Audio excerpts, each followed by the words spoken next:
affects so many people, but nobody really understands it. We see so often that families are not aware of the resources available to them. He said to me that I needed to reflect and realize that I might be losing my mother, that my father was losing his girlfriend. This is a very expensive disease, and proper financial planning early on is so important. This disease doesn't know any socioeconomic bounds. It doesn't know any racial bounds. By 2030, 1 in 5 Americans is going to be 65 years old.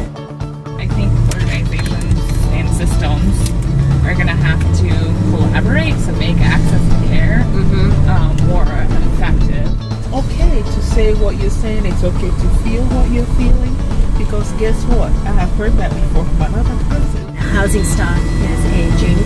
We have many suburban areas that are not equipped to handle people that can't drive any longer. The only thing that the media seems to ever cover about Alzheimer's is when somebody famous has it, when research comes out that shows whether or not there's a cure.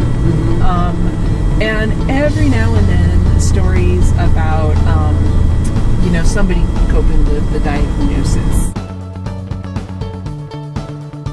We actually take pictures of people's brains. They sit in a scanner, and we can see the changes with Alzheimer's disease. There are 2 hallmarks of it. And it used to be the only way we could make that diagnosis was to actually at autopsy. So when a person passed away, we'd see these changes called amyloid and tau. There are a lot of non-medicine treatments that have been shown to work just as well, and in a lot of cases better than medicines.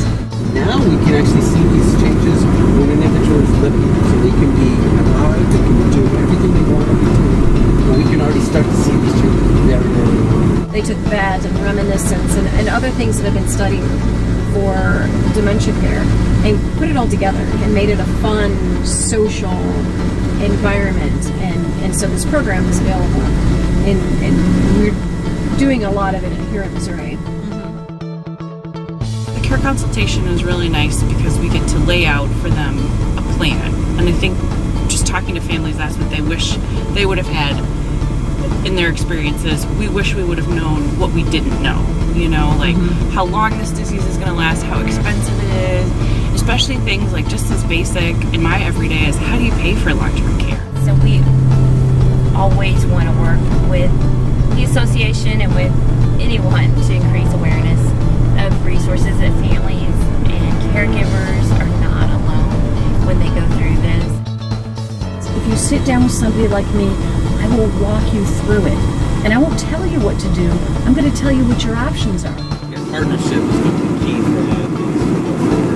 Answers about caregivers and then also about people that have Alzheimer's and what is it. There's certain things you have to think about, but it's a process. Yeah. So that's the other reason to plan, because it's not like, boom, we're going to get this done in 1 hour.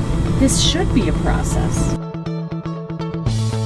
The budgets for the Alzheimer's Association has increased, or to fight Alzheimer's or to provide respite care has increased over the years, but I don't think it's probably nearly enough to deal with all the people who are dealing with this disease for the long haul. So the only thing we can do, and we're gearing up to do, is next legislative session is go back and try to get that program fully funded and fully restored to all recipients. There are some days where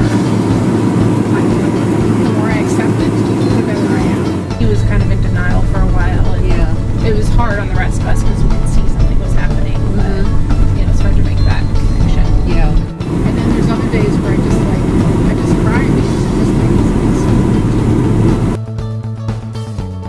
Identifying as LGBT and having dementia or caregiving for someone with dementia does add another layer of support that they need. When my mom was diagnosed, I'll never forget it. I was working in Wilmington, Delaware. I was on WSTW radio. And I basically went into the studio and I said to my co-host,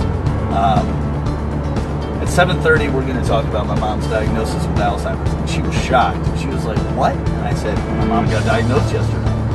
So I went over in my head about how I was going to handle it.